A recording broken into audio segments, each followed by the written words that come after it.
ज्या सुनावणीकडे समस्त शिवसेना या परिवाराचं लक्ष लागून राहिलेलं असतं ती सुनावणी आज परत एकदा देशाच्या सर्वोच्च न्यायालयामध्ये पार पडलेली आहे सरन्यायाधीश सूर्यकांत यांच्या समोर आणि अर्थात आणखीनही एक न्यायमूर्ती होते। पण महत्त्वाचं आहे ते म्हणजे की ज्या पद्धतीने सर्वोच्च न्यायालयाकडनं शिवसेना नाव चिन्ह प्रकरणासंदर्भातल्या केस संदर्भात वेळोवेळी आपल्याला तारीख पे तारीखच पडताना पाहायला मिळते आणि त्या संदर्भातला निकाल हा 3-3.5 वर्ष होऊन सुद्धा जो लागलेला नाहीये, यावरनं जी शिवसेना उद्धव बाळासाहेब ठाकरे पक्षाच्या नेत्यांची वक्तव्य येतात, खास करून खासदार संजय राऊत यांची ज्या पद्धतीची वक्तव्य येतात त्याच्यावरनं मात्र कोर्टाने आज कमालीची नाराजी व्यक्त केलेली आहे, किंवा संतापच व्यक्त केलेला आहे। आता याच्यामध्ये मी संजय राऊतांचं नाव घेतलेलं आहे, कोर्टाने कुठल्याही एका विशिष्ट नेत्याचं नाव घेतलेलं नाही, पण ज्या वेळेला वकील तिथे उपस्थित होते त्यावेळेला त्या ठाकरेंच्या शिवसेनेच्या वकिलांशी बोलताना मात्र सरन्यायाधीश सूर्यकांत जे आहेत त्यांनी याच्याबद्दलची हरकत व्यक्त केलेली आहे, संताप व्यक्त केलेला आहे की इथे कोर्ट कशा पद्धतीने कामकाज करतंय किंवा कोर्टामध्ये एखाद्या सुनावणीचा निकाल लागतोय नाही लागतोय, कोर्ट याच्यामध्ये वेळकाढूपणा करते, अशा पद्धतीचे तुमचे जे आरोप असतात आणि त्या संदर्भात जाऊन तुम्ही डायरेक्ट जे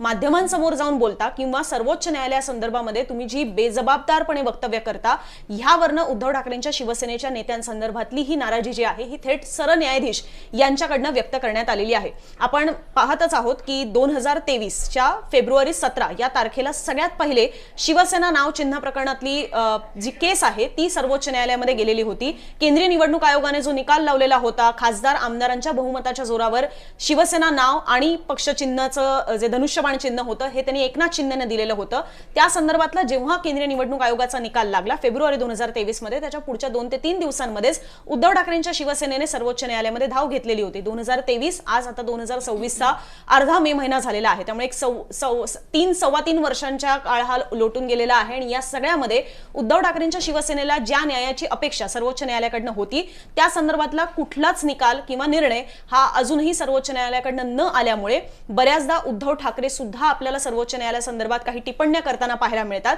पण त्या पाठोपाठ ज्याला आपण म्हणतो की काही वेळेला जहरी टीका जी होत असते किंवा जी ठाकरे बाण्यातली टीका होत असते ती मात्र संजय राऊत यांच्याकडनं होताना पाहायला मिळते। काही जण त्याच्याबद्दलची अशीही वक्तव्य करतात की हा सर्वोच्च न्यायालयाचा अवमान ठरतो, न्यायमूर्तींचा अवमानकारक ठरणारी ही वक्तव्य असतात। पण ज्यावेळेला आपण संजय राऊतांशी सुद्धा याबद्दल बोलत असतो त्यावेळेला राऊतांचं मात्र असं म्हणणं असतं की कोर्ट ज्या पद्धतीने वागतंय त्याच्यामुळे आम्हाला अशा पद्धतीची टीका करायला आम्ही भाग पडत आहोत, असंही त्यांची वक्तव्य राहिलेली आहेत। असो, या सुनावणीमध्ये पुढे काय काय घडलेलं आहे हेही आपण जाणून घेणार आहोत, कारण की याबद्दल शिंदेच्या शिवसेनेचे जे वकील आहेत त्यांनी आपली काही मतं मांडलेली आहेत, सरन्यायाधीशांनी सुद्धा त्यांची काही याबद्दलच्या आणखीन काही टिप्पण्या ठेवलेल्या आहेत। पण सगळ्यात पहिले हर्षदा तुझ्याकडनं समजून घ्यायला आवडेल, कारण तू तो सगळा डेटा जुळवून आणलेला आहेस की काय अशी ती वक्तव्य होती जी संजय राऊतांनी केलेली आहेत किंवा उद्धव ठाकरेंच्या शिवसेनेकडनं झालेली आहेत, ज्याच्यामुळे कोर्टामध्ये आज सुनावणी झाली त्याच्यामध्ये सगळ्यात पहिले कोर्टाने ह्याबद्दलच संताप व्यक्त केला।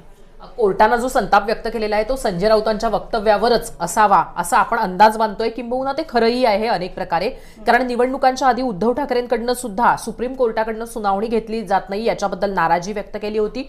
अगदी आदित्य ठाकरेंकडनं सुद्धा याच्याबद्दल वक्तव्य करण्यात आली होती, जेव्हा त्यांना प्रश्न विचारला त्यांनी प्रतिक्रिया दिलेली आहे। पण संजय राऊत हा सातत्यानं मुद्दा लावून धरतात।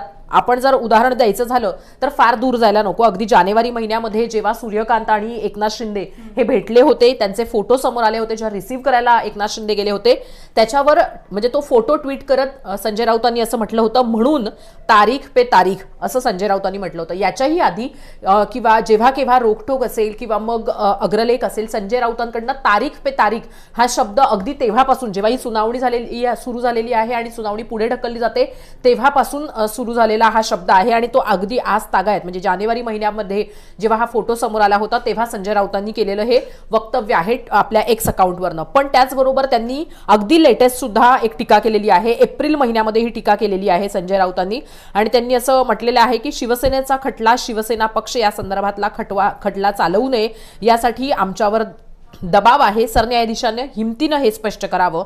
आणि त्यांनी हे सुद्धा म्हटलंय की याच वेळी त्यांनी निवडणूक आयोगावर सुद्धा टीका केलेली आहे। पण त्यांचं आणखीन एक महत्त्वाचं वक्तव्य किंवा आपण असं म्हणूयात की अत्यंत जहरी टीका जी आहे ती अशी होती, ती म्हणजे की सुप्रीम कोर्टावर राजकीय दबाव, मोदी शहा सुप्रीम कोर्ट हे चालवतायत, निवडणूक आयोग चालवतायत असं म्हणत त्यांनी केलेली टीका ही लेटेस्ट टीका होती किंवा आत्ता त्यांनी काही दिवसांपूर्वीच केलेली टीका होती। एकूणातच थोडंसं सांगण्याचा प्रयत्न केलेला आहे ते म्हणजे की टीकेचा टोन कसा असतो आणि कोण टीका करतं याच्यावरनं आपण संजय राऊतांना टार्गेट करत नाही आहोत, पण संजय राऊत स्वतः सुद्धा कधी नाकारणार नाहीत की ते अशा पद्धतीने सुप्रीम कोर्टाच्या या सुनावण्या पुढे जातात त्याच्याबद्दल लिहितात। संजय राऊतच कशाला, असीम सरोदे सुद्धा अनेकदा याच्यावर बोलताना आपल्याला पाहायला मिळालेले आहेत. मागे सुद्धा त्यांनी या सगळ्यावरनं एक्स अकाउंटवरनं ट्विट केलं होतं आणि त्यांनी असं थेटच म्हटलं होतं, ते म्हणजे की आजही ही सुनावणी होणार नाही, तर ही सुनावणी पुढे जाण्याची शक्यता आहे. अर्थात असीम सरोदे हे काही नेते नाहीयेत, पण आपण पाहिलेलं आहे ते म्हणजे की इंडिया आघाडीच्या वेळेस कशा पद्धतीनं काही वेगवेगळ्या संस्था आणि काही महत्वाचे व्यक्ती जे इंडिया आघाडीशी जोडले गेले होते, त्यातलं एक नाव होतं असीम सरोदे. आणि त्या असीम सरोदेंकडनं आज तागायत ही शिवसेना पक्षचिन्हाची जी सुनावणी आहे त्याबद्दल कायम वक्तव्य केलं जातं, किंबहुना त्या सुनावणीच्या वेळेस ते कोर्टात हजर सुद्धा असतात. त्यामुळे त्यांच्याही वक्तव्याच्या अनुषंगानं सुप्रीम कोर्टानं हा विचार केलेला असावा. पण नेते असा उल्लेख करत कुठेतरी पक्षाच्या दृष्टीनं किंवा राजकीय हेतूनं जे काही आरोप प्रत्यारोप केले जात आहेत त्याच्यावर सुप्रीम कोर्टाचं लक्ष असावं किंवा ते टार्गेट करण्यावर सुप्रीम कोर्टाचा भर असावा. आता आपण अनुजाकडनं समजून घेऊयात की एक्झॅक्ट कोर्टामध्ये काय झालं, कारण या टीकेच्या अनुषंगानंच सुप्रीम कोर्ट चिडलेलं आहे, रागावलेलं आहे. त्यामुळे सुप्रीम कोर्टानं खडसावलंय, सुनावलंय, पण हे नेत्यांना सुनावलंय का आणि फक्त ठाकरेंच्या शिवसेनेच्या नेत्यांना सुनावलंय का, हे अनुजाकडनं समजून घेऊया. आजचा कोर्टातला खरं तर मिसलिनियस डे जो असतो तो होता आणि तो सोमवार आणि शुक्रवारी असतो आणि ज्याच्यामध्ये नवीन पिटिशन्स ज्या आहेत त्या सुनावणीसाठी घेतल्या जातात. आणि हे आत्ता अगदी म्हणजे खरं तर ही कोर्टाची जेवणाची वेळ आहे आणि ज्यांनी रेग्युलरली मुंबई तकवर शिवसेना किंवा राष्ट्रवादीच्या किंवा एकंदरीतच सर्वोच्च न्यायालयातल्या सुनावण्यांसंदर्भातलं लाईव्ह पाहिलेलं असेल. आम्हाला 1 वाजता थांबावं लागायचं कारण की 1 वाजता सर्वोच्च न्यायालयामधला लंच ब्रेक जो आहे, जेवणाचा ब्रेक जो आहे तो सुरू व्हायचा आणि त्याच दरम्यान हे प्रकरण आलं. त्याच्यामुळे ह्याच्याबद्दल काही फार डिटेल किंवा विस्तृत सुनावणी झालेली आहे असं नाही, पण त्यावेळेला हे प्रकरण जे आहे ते तिकडे आलेलं होतं. तर त्याच्याबद्दल जे उद्धव ठाकरेंच्या शिवसेनेचे वकील आहेत त्यांनी म्हटलेलं होतं, your lordship may have it at your earliest convenience. ज्याच्यावर सरन्यायाधीशांनी जे पहिलं वक्तव्य म्हटलेलं आहे, ज्याच्यावर मी आता आणि हर्षदा सांगत होतो, first you stop your people from going to the media and making irresponsible statement saying that supreme court is not deciding. So तुमची लोक जी आहेत सगळ्यात पहिले म्हणजे तुम्ही आता इथे उद्धव ठाकरेंच्या वकिलांकडनं सांगण्यात आलेलं आहे की तुम्ही हे प्रकरण जे आहे ते तुम्हाला जेवढं शक्य होईल तेवढ्या लवकर सुनावणीसाठी घ्या. त्याच्यावर पहिले कोर्टाने म्हटलेलं आहे की पहिले तुम्ही तुमच्या नेत्यांना कोर्टाबद्दल की कोर्ट याबद्दलचा निकाल लावत नाहीये याबद्दलची बेजबाबदारपणे वक्तव्य जी माध्यमांसमोर जाऊन केली जात आहेत यासाठी पहिले तुम्ही तुमच्या लोकांना थांबा असं कोर्टाने म्हटलेलं आहे. त्याच्या पुढे म्हटलेलं आहे की you seek that here and then say that supreme court is not deciding. So तुम्ही आमच्याकडेच येता याबद्दलचा दिलासा मिळवण्यासाठी आणि नंतर बाहेर जाऊन म्हणता की सुप्रीम कोर्ट काहीच डिसाइड करत नाही किंवा निर्णय घेत नाहीये. We are issuing a warning. Be careful on using your words. I'm not a person who will accept this kind of conduct. So आता हे एक प्रकारे वॉर्निंगच कोर्टाने दिलेली आहे की यापुढे आम्ही अशा पद्धतीची वक्तव्य ही खपवून घेणार नाही असं सरन्यायाधीशांकडनं हे उद्धव ठाकरेंच्या वकिलांना सांगण्यात आलेलं आहे. मी अशा पद्धतीची वक्तव्य, ते पर्टिक्युलरली स्वतःबद्दल सुद्धा बोलतात की मी अशा पद्धतीचे शब्द हे सर्वोच्च न्यायालयाप्रती खपवून घेणार नाही. आता त्याच्यामध्ये हे व्यक्तिशः घेतलं गेलं नाही पाहिजे. सर्वोच्च न्यायालय ही एक मोठी संस्था आहे आपल्या देशातली, ज्यांच्याकडेच आपल्या घटनेचे इंटरप्रिटेशन करण्याचे सर्वाधिकार एक प्रकारे आहेत आणि न्यायपालिकेचं सगळ्यात मोठं स्थान जे आहे ते सर्वोच्च न्यायालय आहे आणि त्यांच्या प्रती अशा पद्धतीचे शब्द हे कोर्टाचा अवमानकारक असणारे सुद्धा ठरू शकतात. तर इथे कोर्टाकडनं हीच वॉर्निंग जी आहे ही उद्धव ठाकरेंच्या वकिलांना देण्यात आलेली आहे की तुमच्या नेत्यांकडनं अशा पद्धतीची इथून पुढे वक्तव्य जी आहेत ती आम्ही खपवून घेणार नाही. आता त्याच्यामध्ये सिनियर अधिवक्ते जे आहेत देवदत्त कामत त्यांनी म्हटलेलं आहे, this matter was shown today in the list for directions. आज कुठल्या ना कुठल्या पद्धतीचे काही आदेश दिले जातील, निर्देश दिले जातील अशा पद्धतीचं त्या लिस्टमध्ये ह्या मॅटर संदर्भात सांगण्यात आलेलं होतं. ज्याच्यावर परत सरन्यायाधीशांनी म्हटलेलं आहे, we expect cooperation from both the sides. आम्हाला दोन्ही बाजूंकडनं सहकार्याची अपेक्षा आहे. ज्याच्यावर परत कामतांनी म्हटलेलं आहे की we have no difficulty whenever your lordships have a couple of hours time for each side your lordship may fix it. So आम्हाला याबद्दल कुठलीही हरकत नाहीये. आम्ही जेव्हा जेव्हा कोर्ट इथे सांगेल, जेव्हा कोर्टाला शक्य असेल, कोर्टाकडे वेळ असेल त्यावेळेला आम्हाला याबद्दलचे कपल ऑफ आवर्स त्यांनी म्हटलेलं आहे. आपल्याला गेल्याही वेळेला लक्षात होतं की 2 तास उद्धव ठाकरेंच्या शिवसेनेकडनं आणि उद्धव ठाकरेंच्या शिवसेनेकडनं माझ्या मते 3 तास आणि समोरून 2 तास अशा पद्धतीची वेळ मागण्यात आलेली होती आणि नंतर पुढच्या काही सुनावण्यांमध्ये ती हळूहळू कमी सुद्धा होत चाललेली होती. पण एनिवे इथे वकिलांकडनं सांगण्यात येते की आम्हाला तुम्ही तुमच्या कन्व्हिनियन्स प्रमाणे जो काही वेळ द्याल तेव्हा आम्ही त्याबद्दलचे आमचे आर्ग्युमेंट्स मांडायला तयार आहोत. तर जसं अनुजानं मगाशी म्हटलं त्याप्रमाणे की तो मिसलेनियस डे होता आणि खरं तर इनसाइड स्टोरी अनुजा असं होतं की तू सांगशील तर त्यामुळे तूच ती सांग असं माझं म्हणणं आहे. कारण इथं आणखीन एक महत्वाचं वक्तव्य आहे कोर्टाचं सीजीआयचं, त्याच्याकडे मी येते. पण ते जे मिसलेनियस डेच्या वेळेस कोर्टात ऍक्च्युली कशा पद्धतीने या सुनावणीला सुरुवात झाली होती ते सुद्धा खूप इंटरेस्टिंग आहे. अनुजा आहेत सरन्यायाधीशांनी. इथे एक वक्तव्य आलेलं आहे ज्याच्यामध्ये you don't want to argue, you want to make statements When the matter is taken up, you say fix the date.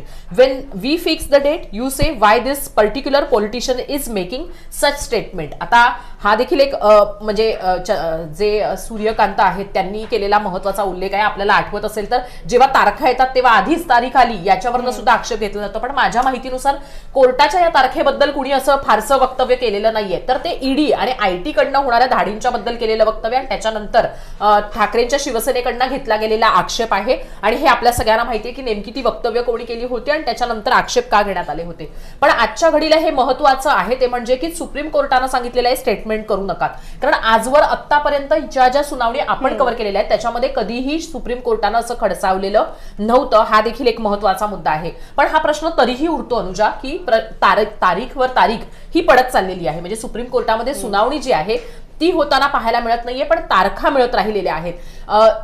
म्हणजे जे ठाकरेंच्या शिवसेनेचं म्हणणं आहे त्यानुसार की हा काही म्हणजे असं मॅटर नाहीये की ज्याच्यामध्ये फार म्हणजे काय आपण म्हणूयात की हे जे मॅटर आहे ते एकूणातच सगळ्या प्रोसिजर्सशी जोडलं गेलेलं आहे. एका कायदेशीर चौकटीशी जोडलं गेलेलं आहे. जसं की विधानसभा असेल, पक्षाच्या अनुषंगाने इलेक्शन्स असतील आणि इतर म्हणजे कुठेतरी सरकार आणि ह्या ज्या लोकांशी निगडीत गोष्टी आहेत पण कायद्याच्या चौकटीतल्या गोष्टी आहेत आणि ज्या कायद्यानुसार होणं अपेक्षित आहे त्याच्याशी जोडल्या गेलेल्या आहेत. त्यामुळे त्याच्यावर विलंब करणं हे एक प्रकारे अन्यायच आहे जनतेवर सुद्धा आणि एकूणातच जे कायद्याचं म्हणणं आहे त्याच्यावर सुद्धा, असं सुद्धा ठाकरेंच्या शिवसेनेचं म्हणणं आहे. आणि त्याच्या अनुषंगाने येणारी काय आपण म्हणूयात की ती वक्तव्य आहेत. पण इथून पुढे आता म्हणजे ज्या पद्धतीची सूचना सूर्यकांत यांनी दिलेली आहे किंवा सुप्रीम कोर्टाकडनं देण्यात आलेली आहे त्याच्यानुसार ठाकरेंच्या शिवसेनेकडनं हे पाळलं जाईल का हा एक महत्वाचा मुद्दा आहे. कारण अन्यायाला वाचा फोडणं किंवा आम्ही दाद मागतो आहे पण आम्हाला आमचा न्याय मिळत नाहीये अशा पद्धतीची भूमिका ही ठाकरेंच्या शिवसेनेकडनं घेतली जाते. आणि त्याच्यामध्ये संजय राऊतांचं किंवा मग उद्धव ठाकरेंचं